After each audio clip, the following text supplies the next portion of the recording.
Hello friends, welcome back to Alia Port. Today we will be discussing solubility gas in a liquid. इससे Henry's law इसमें काफ़ी ज़रूरी चीज़ आती है, उसको हम डिस्कस करने वाले हैं.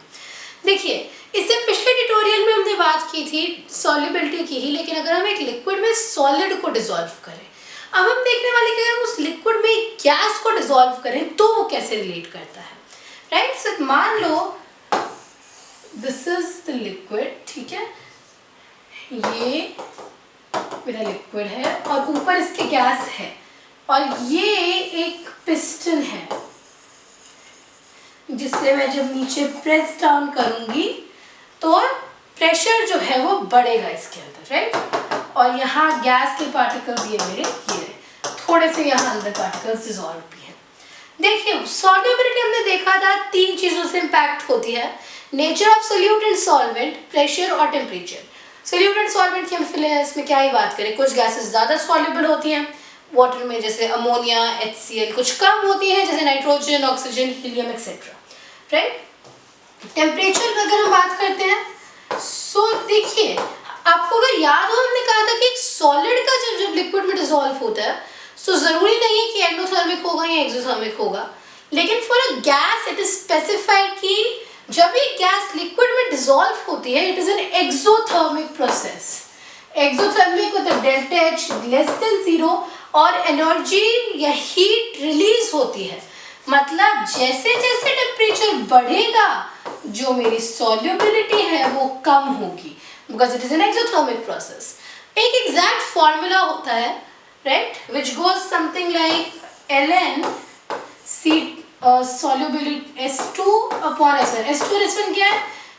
सॉल्युबिलिटी है. राइट, देखिए पूरा फॉर्मूला को समझिए. Delta H upon R 1 upon T1 minus 1 upon T2. Temperature T1 पे मेरी सॉल्युबिलिटी S2 है और टेम्परेचर T2 पे मेरी सॉल्युबिलिटी S1 है. राइट, तो for any two given temperatures T1 and T2 जिन पे सॉल्युबिलिटी S1 और S2 है. अच्छा, सॉल्युबिलिटी क्या है? एक गिवन मास ऑफ सॉल्वेंट में मैं कितना सोल्यूट डिसॉल्व कर सकती हूँ, that will be solubility. Right, at a given temperature solubility की डेफिनेशन क्या होती है? The maximum amount of solute that can be dissolved in a given amount of solvent at a given temperature. क्योंकि temperature के हिलने से अभी हम देख रहे हैं सॉल्युबिलिटी भी हिलती है. राइट, तो ये एक फॉर्मूला है which you should remember. Delta H क्या है? Heat of dissolution. जब आपने गैस को डिसॉल्व किया, बीच से it's an exothermic process, heat release हो रही है. कितनी हीट रिलीज हो रही है वो यहाँ डालना है. ठीक है. अच्छा, next thing is pressure. Pressure के बढ़ने से मेरी सॉल्युबिलिटी भी बढ़ती है. ये जो रिलेशन है, this is what brings us to Henry's law. Right, so Henry's law क्या कहता है? देखिए, हेनरीज लॉ ये कहता है, वही ऊपर वाला पिस्टन है, वही ऊपर वाला कंटेनर है मेरे पास, इसमें यही मेरा सॉल्वेंट है, ये मेरे गैस के particles which are acting as solute, और ये मेरी आ गई एक पिस्टन. राइट, ये आ गई मेरी एक पिस्टन जो इस पूरी चीज पे प्रेशर डाल रही है. अब देखिए, ये जो ऊपर गैस है, ये जो प्रेशर है, जो इसका पार्शियल प्रेशर है, कुछ प्रेशर है, कुछ प्रेशर यहाँ अंदर की जो एयर है वो एक्सर्ट कर रही है और कुछ ये जो गैस है वो एक्सर्ट कर रही है. तो इस गैस का जो पार्शियल प्रेशर है, जिसे मान लो मैं P कहती हूँ, और जो मोल फ्रैक्शन है इस गैस की इस सोल्यूशन में X, mole fraction once again क्या होगा? Moles of gas, this is number of moles of gas upon number of moles of gas plus number of moles of liquid. वो होगी मेरी mole fraction. Right, mole fraction एक तरीके से बताया. अच्छा, सॉल्युबिलिटी क्या हुई कि कितनी गैस डिसॉल्व हो रही है, कितने लिक्विड में, मास. मोल फ्रैक्शन जो है मेरी, वो टोटल नंबर ऑफ मोल्स में से मेरे रिक्वायर्ड नंबर ऑफ मोल्स बता रही है. राइट, सोल्यूट के. So this basically represent solubility. मुझे ये कहा जा रहा है, हेनरीज लॉ कहता है P directly proportional to X होता है. राइट, जो पार्शियल प्रेशर है गैस का above the solution, that is directly proportional to the mole fraction of the solute in the solution where the solute is a gas. तो partial pressure जो भी है is equal to Henry's constant KH. ये जो KH है जो relate करता है पार्शियल प्रेशर मोल फ्रैक्शन को, हम कहते हैं हेनरीज कांस्टेंट। बहुत सीधा रिलेशन है ये, जैसे ये पार्शियल प्रेशर है, ये मोल फ्रैक्शन है, स्ट्रेट लाइन ग्राफ बनेगा और इसका स्लोप क्या होगा, हेनरीज कांस्टेंट। ठीक है, अच्छा ये हेनरीज कांस्टेंट जो है ये सॉल्युबिलिटी के टर्म में क्या बताता है कि हेनरीज कांस्टेंट जितना ज्यादा होगा उतनी कम सॉल्युबिलिटी होगी। अब अगर आपको याद हो, हमने ऊपर कहा था कि जितना ज्यादा टेम्परेचर होगा उतनी कम सॉल्युबिलिटी होगी, मतलब जितना ज्यादा टेम्परेचर होगा हेनरीज कांस्टेंट उतना ही ज्यादा होगा, right. So Henry's constant directly proportional temperature, और जितना ज्यादा हेनरीज कांस्टेंट उतनी कम सॉल्युबिलिटी है, राइट। अच्छा, next thing you need to know here is that कि यहाँ पे देखिए जो गैस डिसॉल्व हो रही है, ये हेनरीज कांस्टेंट जो है क्या बता रहे हैं मेरा कि रिलेशन दे रहा है मुझे पार्शियल प्रेशर और मोल फ्रैक्शन के बीच में, राइट। सो ये गैस के नेचर और लिक्विड के नेचर पे भी डिपेंड करता है। ये जो हेनरीज कांस्टेंट है it depends on the nature of gas as well as nature of liquid. हमने ऑलरेडी बात की सॉल्युबिलिटी सोल्यूट और सॉल्वेंट पे डिपेंड करती है, सो यहाँ पे गैस और लिक्विड पे सॉल्युबिलिटी डिपेंड करेगी। अच्छा, हेनरीज लॉ कुछ जगहों पे अप्लाई होता है, कुछ जगहों पे अप्लाई नहीं होता है, तो इसकी ऑब्वियसली कहीं ना कहीं कुछ लिमिटेशंस आती हैं कि कहाँ अप्लाई नहीं हो रहा। Okay, first thing is Henry's law जो है it is for ideal gases only नहीं but mostly for ideal gases, और क्योंकि आइडियल गैसेस नॉर्मली ज़्यादा एग्जिस्ट नहीं करती इसीलिए इसे हम नॉर्मली अप्लाई करते हैं हाई टेम्परेचर और लो प्रेशर पे। हाई टेम्परेचर और लो प्रेशर पे जहाँ जो इन कंडीशंस पे a gas acts as close to an ideal gas as it can be. तो एक गैस जो हाई टेम्परेचर लो प्रेशर पे उसे हम एक आइडियल गैस ही कह देते हैं। सो इसीलिए जो हेनरीज लॉ है वो हाई टेम्परेचर और लो प्रेशर पे ही अप्लाई होगा, राइट।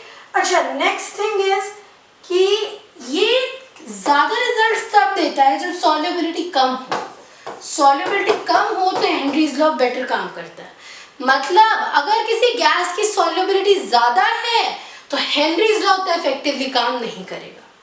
थर्ड थिंग इज कि जो गैस है ना एसोसिएट करनी चाहिए ना डिसोशिएट करनी चाहिए, राइट। जैसे एसोसिएट मतलब ऐड होनी, जैसे NO2 होती है, दो NO2 मिला के N2O4 गैस बना देती हैं, इससे कहते हैं एसोसिएशन। ये नहीं होनी चाहिए, डिसोसिएशन भी नहीं होनी चाहिए, गैस आयंस में स्प्लिट हो जाती है।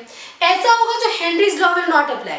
तो हमने 3 लिमिटेशंस देखी, that is first of all ये सिर्फ आइडियल गैस के लिए चलता है, that is high temperature low pressure. Second of all उन गैसेस के लिए चलता है जिनकी सॉल्युबिलिटी कम हो। Third thing, no association and no dissociation of gas in the given solvent, right. अच्छा, अगली चीज जो आपको पता होनी चाहिए दैट इज कि कहाँ कहाँ अप्लाई होता है। तो इसके एप्लीकेशंस अगर हम देखते हैं, फर्स्ट थिंग देखिए जो पेप्सी के कैंस होते हैं, कोई भी कोक के कैंस होते हैं, उसके अंदर गैस डिसॉल्व होती है, बहुत जब खोलते हो तो वो निकलती है।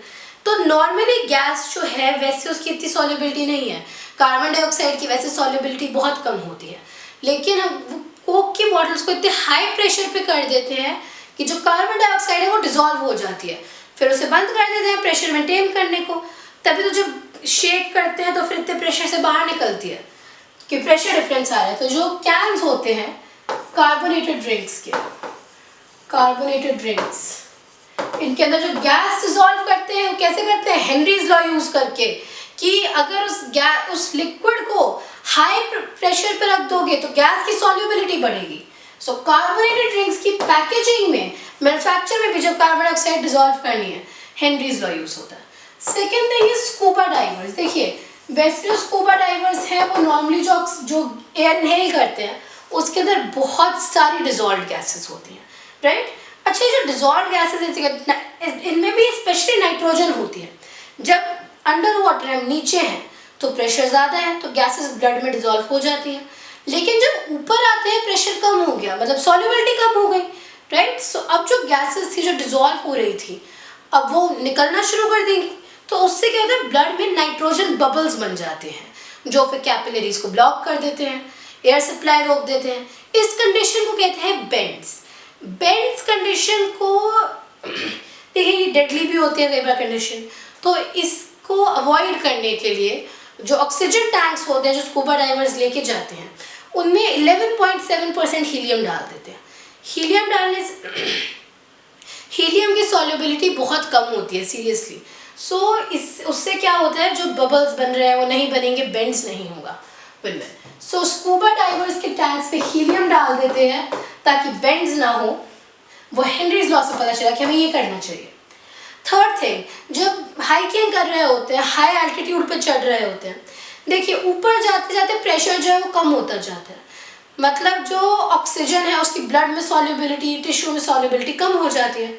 सो ऊपर जाते जाते कई बार क्योंकि ब्लड में ऑक्सीजन कम है, ऑर्गन्स को कम ऑक्सीजन मिलती है कि ब्लड में ही चाहिए तो ऑर्गन्स तक कैसे पहुंचेगी, राइट। सो उससे क्या होता है, एनोरेक्सिया हो जाता है, कंडीशन हो जाती है। क्यों हो रही है, हेनरीज लॉ की वजह से हो रही है। ऊपर जाते जाते प्रेशर कम हो रहा है, मतलब ऑक्सीजन वैसे ही सॉल्युबिलिटी कम थी, ऊपर जाते जाते सॉल्युबिलिटी और कम हो गई, राइट। तो जब हाई एल्टीट्यूड्स पे जाते हैं, हाई एल्टीट्यूड्स पे जब जाते हैं और उसमें एनोरेक्सिया हो जाता है, वो क्यों होता है, हेनरीज लॉ की वजह से होता है।